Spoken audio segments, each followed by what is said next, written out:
Hello all. एक ऐसा webinar record होने जा रहा है जो कि आपकी नॉलेज को एक बेसिक बिगिनर से सीधा प्रोफेशनल ले जाएगा। जी हाँ, मैं बात कर रहा हूँ जेस्टिया 3B की। नेट पे कई तरीके की वीडियोस पड़ी है, मैंने सबको सुना है। उसके बाद मैं आपको अपना जो आउटपुट देना जा रहा हूँ, मुझे ऐसा लगता है कि इस तरीके का आउटपुट आपने अभी तक तो इसको नहीं सुना होगा, और सब एक ही वीडियो में, वो भी कैसे फाइल करें, प्रैक्टिकल सिखाया जाएगा इसमें। तो इस वीडियो को, इस वेबिनार को आप पूरा ज़रूर देखें ताकि आप इसको समझ सकें कि ये कैसे होता है 3B फाइल, और क्या-क्या इसमें सावधानियाँ बरतनी चाहिए, और क्या इसमें ऐसी चीज़ है जिसको मैं प्रोफ़ेशनल की तरफ लेके जा रहा हूँ। तो आइए स्टार्ट करते हैं इस वेबिनार को, इस पॉइंट्स को, जो कि 3B भरने से पहले और 3B के समय आपको मैं लाइव दिखाने जा रहा हूँ कि क्या-क्या चीज़ें इसमें लेके चलनी हैं और कैसे इसको फाइल करना है। तो आइए स्टार्ट करते हैं। सबसे पहले मैं बात कर लेता हूँ जीएसटी की साइट पे चल के, कि जब आप gst.gov.in पे जब जाएँगे, जो कि जीएसटी की साइट है, तो आपको यहाँ पे लॉगिन का बटन दिखेगा। आप लॉगिन पे जाएँगे, तो मैं एक क्लाइंट का आपको खोल के दिखा देता हूँ कि मैं किस बातों की बात कर रहा हूँ। सबसे पहले आपको, अब जो पोर्टल थोड़ा-सा चेंज हुआ है, जो बीच में देख रहे थे जीएसटी साइट को काम बंद कर दिया, तो उनके लिए बहुत नॉलेजेबल चीज़ आएगी। अब इस तरीके से पोर्टल खुल के आ रहा है, पहले इस तरह नहीं आता था। ये पूरा आपका वर्किंग कैलेंडर दिखा देता है कि आपने किसका किसका क्या काम किया है, क्या नहीं किया है। तो यहाँ पे इसको रिमाइंड भी लेटर कर देते हैं। उसके बाद जब मैं सर्विसेज में जाऊँगा, उससे पहले जैसा कि मैंने कहा, आप लोग को मैं होमवर्क दिखाने वाला हूँ। क्या होमवर्क करके आपको बाद पहले से आना है, एक एक्सेल शीट ले लीजिए, और वहाँ पे सबसे पहले क्रेडिट लेजर का जो भी बैलेंस हो उसको ज़रूर लिख लीजिए, नहीं तो बाद में बहुत ही बड़ी प्रॉब्लम आप लोग को आ जाती है कि आप लोग इसको एडजस्ट नहीं कर पाते हैं और बाद में सोचते हैं कि कैसे इसको सही किया जाए। आपका अकाउंटिंग यानी कि जो भी टैली या जो भी आप सॉफ्टवेयर यूज़ कर रहे हैं, उसका क्रेडिट लेजर का बैलेंस और टैली और जीएसटी के क्रेडिट लेजर का बैलेंस दोनों सेम होना चाहिए। अगर मिसमैच है तो आपको पोर्टल के हिसाब से अपने टैली को सही करना पड़ेगा, या फिर अगर आपका टैली सही है, आपका बोलबाला है, तो आपको फिर जीएसटी में सही करवाना पड़ेगा, जो कि अगले मंथ में जाके रिकंसाइल करके आप इसको कर सकते हैं। ये तो आपको पता चल गया। अब मैं बात करता हूँ प्रोफेशनल लेवल की बात।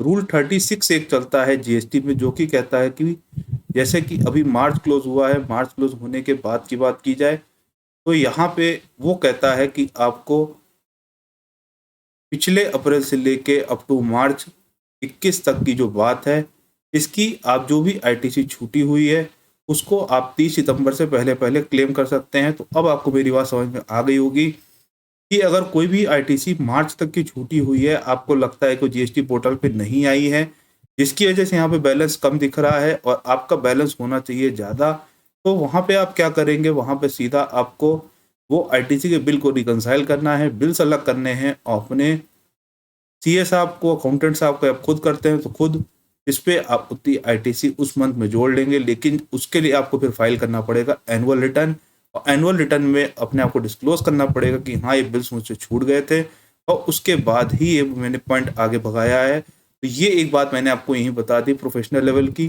दो तीन तरीके की प्रोफेशनल लेवल की बात हम लोग साथ करते हुए चलेंगे, ताकि आपको लगे और मैं इस सेशन को और इंटरेस्टिंग बना सकूं। तो जैसे कि हम लोग ने बात स्टार्ट की, मेरी डेडलाइन में था कि मुझे 3B आप लोगों को सिखाना है, तो यहाँ हम लोग चलते हैं 3B की तरफ। जब 21-22 3B की बात करेंगे, तो शायद अभी ये खुले ही ना, तो शायद मुझे दूसरे का खोलना पड़ेगा, लॉगिन करना पड़ेगा, क्योंकि इसमें 3B नहीं आएगा। लीजिए आ गया, मंथली है। तो जब मैंने 3B की बात स्टार्ट की, तो सबसे पहले 3B का पेज आता है कुछ इस तरीके से। यस नो तक का टेबल आता है। इसमें क्या चीज़ आती है, सबसे पहले तो पूछ लेता है कि आपको नील का रिटर्न फाइल करना है। अब आप कहेंगे नील का रिटर्न का क्या मतलब है। एक बहुत ही बड़ा मिथ है यहाँ पे, जो कि कई लोगों को नहीं पता है, कि लोगों को लगता है कि मैंने जीएसटी का रजिस्ट्रेशन ले लिया, काम तो कुछ चल नहीं रहा, क्या करना रिटर्न भर के। बाद में मोदी जी लेट फीस के नाम पे वसूल लेते हैं। और एक चीज़ और बता देता हूँ फ्री में, आप लोग का पेड वर्जन है तो इसलिए, लेकिन फ्री में बता रहा हूँ कि पिछले साल ही 100 करोड़ रुपए सिर्फ लेट फीस के नाम पे मोदी जी ने, सीतारमन जी ने, जीएसटी विभाग ने लोगों से लिए हैं लेट फीस के नाम से, जिसका टोटल 100 करोड़ प्लस है। तो आप लोग को ये भी जान के हैरानी होगी, इसका यही रीज़न होता है कि लोग जो अपने रिटर्न टाइमली फाइल नहीं करते हैं। तो इसको जब मैं नो करूँगा तो उसके बाद अगला पेज खुलेगा, वो इस तरीके से खुल जाएगा। जब अगला पेज इस तरह से खुलता है, अब क्या हो गया कि R1 पहले फाइल होता है, उसके बाद यहाँ पे आता है। अगर आपने R1 ऑलरेडी फाइल किया होता तो यहाँ पे सारा डाटा ऑटोमेटिकली फिल होके आ जाता। टैक्स ऑन आउटवर्ड में R1 आ जाता, एलिजिबल ITC अपने आप ऑटो फैच होके आ जाती है। इस तरीके से 50% काम तो गवर्नमेंट खुद कर रही है। अगर आपका R1 और 2A रिकंसाइल है तो कहीं कोई प्रॉब्लम नहीं आने वाली। लेकिन अब हम लोग बात कर लेते हैं इसकी बारीकियों की। जब मैं 3.1 पे जाता हूँ तो बात होती है tax on outward and reverse charge inward supply की। मेन कॉलम 3.1 और 3.4 होते हैं। तो इसमें क्या है देख लेते हैं। 3.1 में सबसे पहले बात करता है आउटवर्ड टैक्सेबल वैल्यू के बारे में। जब मैं इसकी बात करता हूँ तो इसमें मैं मान लेता हूँ कि कोई भी फिगर डाल देते हैं, 2.5 लाख रुपए मान लीजिए डाल देते हैं, और इस पे 5% के रेट से या 10% का रेट ले लेते हैं, कोई भी रेट ले लेते हैं, 5% का ही ले लेते हैं। जब 2.5 लाख का 5% का रेट मैंने निकाला तो वो जो आपका आएगा वो आपका 12,500 रुपये आना चाहिए। वह देख लेते हैं कि 2.5 लाख का 5% मैंने कैलकुलेट कर लिया, 12,500 रुपये आया, पूरा IGST था।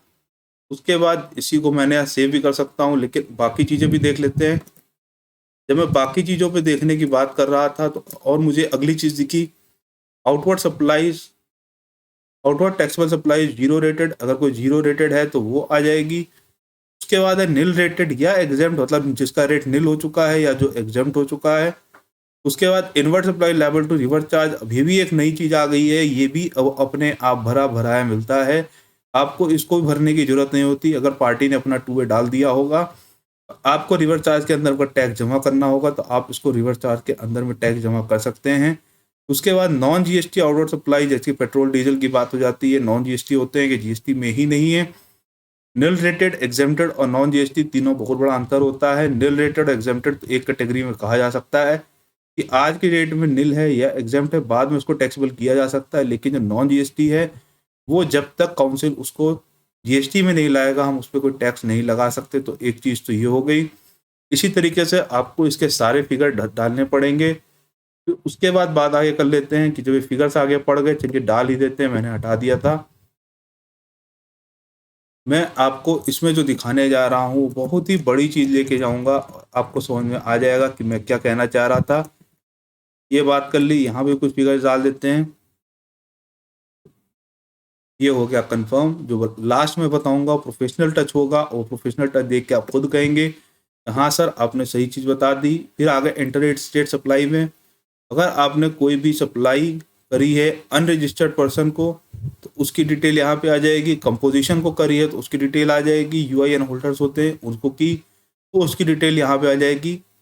बहुत ही कम यूज में आने वाली चीज़ है, लेकिन कंपोजिशन वाली तो आ ही जाती है। उसके बाद एलिजिबल ITC की बात कर लेते हैं। जब मैं एलिजिबल ITC की बात करता हूँ तो यहाँ पे मैं अपने हिसाब से अभी फिगर ले लेता हूँ, बाद में कहीं ना कहीं आपको जरूरत होंगे। उसके बाद ये मैंने डाल दिया। ध्यान रखिएगा ओपनिंग बैलेंस हम लोग ने ऑलरेडी ऑटो फेच कर लिया था। जब वो ऑलरेडी ऑटो फेच कर लिया था तो आपको ये भी चीज़ देखनी है। अब मैं जैसे इसको सेव 3 भी करूँगा, यहाँ से रिफ्रेश करना ना भूलिएगा, नहीं तो कभी आगे नहीं बढ़ पाएंगे। उसके बाद एक चीज़ और दिखा देते हैं, एग्जाम निल रेटेड कहाँ भरना है, ये आ गया। Value of exam nil rated non GST invert supplies from a supply and composition scheme, ये खरीदने की बात हो रही है, वहाँ बेचने की बात हो रही थी। इनवर्ट सप्लाईज है, इनवर्ट का मतलब परचेज होता है। और non GST supply inter state intra state दोनों का आपने डिटेल डाल दिया। उसके बाद बात कर लेते हैं अगली चीज़ जो कि इसमें बहुत खतरनाक होती है, interest and let fees. Interest तो आपको कैलकुलेट करना होता है, लेकिन जो लेट फीस होती है गवर्नमेंट खुद कैलकुलेट करती है। इस केस में कोई लेट फीस नहीं है, लक की बात है, नहीं तो अदरवाइज कुछ ना कुछ लेट फीस तो बंदे की रहती ही है अगर वो टाइमली फाइल नहीं कर रहा होता तो। इतना करने के बाद आपको सेव करके रिफ्रेश करके प्रोसीड टू पेमेंट करना होगा। प्रोसीड टू पेमेंट जब मैं करूँगा तो यहाँ पे आप लोग को एक चीज़ देखनी है, बहुत ही समझने वाली चीज़ है। वो है ये कि ये कैसे इसको किया जाए, कैसे इसको समझा जाए। सबसे पहले मैं बात कर लेता हूँ प्रोफेशनल बात की, बात तो बाद में करेंगे, पहले नॉर्मल बात कर लेते हैं। इसमें जो टैक्स बन रहा था ये पूरा का पूरा आईटीसी सेट ऑफ हो गया और आपने इसको यहाँ पे आपको कोई भी टैक्स जमा नहीं करना पड़ा। लेकिन एक नियम मैं आपको दिखा देता हूँ, इसमें मैं बता सकता था, बता देता हूँ इसी से, बल्कि एक आईजीएसटी, अब ये प्रोफेशनल बात हो रही है, आप थोड़ा सा ध्यान लगा के सुनिएगा, समझिएगा, तभी आपको समझ में आएगा कि मैं क्या कहना चाहता हूँ। तो यहाँ पे जब मैं बात कर रहा हूँ तो आपने ध्यान दिया होगा, मैंने जब वहाँ पे आईटीसी डाली थी तो आई में भी डाली थी, सी में भी डाली थी, एस में भी डाली थी। लेकिन गवर्नमेंट के जो नियम हैं, जो रूल्स हैं, वो बहुत ही खतरनाक हैं। उनका जो रूल्स है ये चाहते हैं वो कि आईजीएसटी पहले खत्म हो जाए, फिर सी खत्म हो जाए और लास्ट में एसजीएसटी बचे। लेकिन ऐसा देखिए यहाँ पे इस केस में नहीं हो रहा। हमारे पास सी जीएसटी का बैलेंस था, एसजीएसटी का बैलेंस था, आपको दिख रहा है 2,28,649, 2,28,649। लेकिन इससे पहले आईजीएसटी खत्म करने की कोशिश की, आईजीएसटी तो यहाँ पे तो खत्म हो गया, उसके बाद ये यहाँ आ गया, इन दोनों में इक्वल इक्वल डिवाइड हो गया, या कहते हैं जितना चाहिए था उतना हो गया। लेकिन इस केस में आपको एक चीज और ध्यान देने वाली है, अगर मैं यहाँ पे सीजीएसटी में कुछ बैलेंस डाल देता, एसजीएसटी कुछ बैलेंस डाल देता और यहाँ पे अगर कुछ टैक्स आ रहा होता, तो आपको समझ में आ जाता कि मैं क्या कहना चाह रहा हूँ। इस बात को एक बार करके देख लेते हैं, बैक करते हैं। जो मैंने आपसे कहा कि आपको एक चीज ध्यान देनी है कि कितना टैक्स यहाँ पे ऑलरेडी डैशबोर्ड में पड़ा हुआ है, उसको भी ध्यान देना पड़ेगा, तभी समझ में आएगी पूरी बात। तो यहाँ पे मैंने देख लिया कि 2,16,000 की आईटीसी पड़ी हुई है, यानी कि अब मैं सीधा इसको बढ़ा देता हूँ,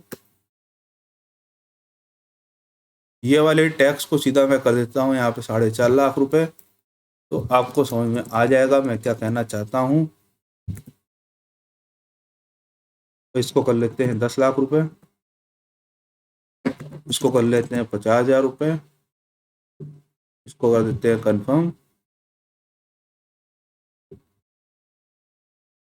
सेव करके रिफ्रेश करना ना भूलिएगा, नहीं तो डाटा कुछ नहीं सेव होगा। आपको लगेगा कि मैंने काम कर लिया, जबकि होना कुछ नहीं। जैसे ये प्रॉब्लम आ रही है, उसको रिफ्रेश करना पड़ेगा और रिफ्रेश करने के बाद ही नीचे आएंगे तो आपका पेमेंट की तरफ पेज खुलेगा। अब आप यहाँ पे देखिए, यहाँ पे टैक्स इन्होंने निकाल दिया क्योंकि ये सब यहाँ पे कंप्लीट हो गया, लेकिन ये पूरा एग्जॉस्ट हो चुका है, इसलिए यहाँ पे इस तरह हुआ। जो मैं आपको बताना चाहता था कि आईजीएसटी का बैलेंस जो है वो आपका पहले यहाँ पे आएगा, उसके बाद सी पे आएगा, फिर एस में आएगा। लेकिन लास्ट में क्या होता है कि सी में टैक्स निकल, सी में आईजीएसटी पूरा सेट ऑफ हो जाता है। या पहले क्या हो रहा था कि सी में टैक्स बन रहा था और एस खत्म हो, एस में बैलेंस बच रहा था। उसी चीज़ को ख़त्म करने के लिए गवर्नमेंट ने कह दिया कि आप अपने हिसाब से इसको सेट ऑफ कर सकते हैं, इसमें ऐसा कोई रूल नहीं है।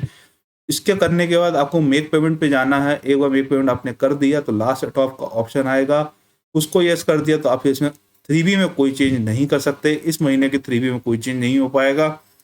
उसके बाद जो चेंज होगा वो नेक्स्ट मंथ में जाके होगा। तो ये चीज़ आपको देखने वाली है, समझने वाली है कि आपको 3B कैसे फाइल करना है। 3B के फिगर्स लाना मेन ज़्यादा खतरनाक चीज़ है। आपको मेरा बताने का तरीके से समझ में आ ही गया होगा कि कहाँ से क्या चीज़ डालनी है। जो मेन बेसिक बात है वो यही है कि 3B जो है वो आपको कौन सा फिगर कहाँ से लाना है, ये आपकी अकाउंटिंग का पार्ट है। अकाउंटिंग अगर आपकी सही है तो आपको कहीं कोई प्रॉब्लम नहीं आएगी, कहीं कोई प्रॉब्लम कहीं पे भी नहीं आने वाली। सिर्फ फिगर्स को डालना है और फिगर्स कहाँ कैसे जाएंगे वो आप लोगों को पता चल चुका है। तो कैसे लगा ये वेबिनार नीचे कमेंट बॉक्स में लिखिएगा तो और लोगों तक आगे पहुँचाइएगा।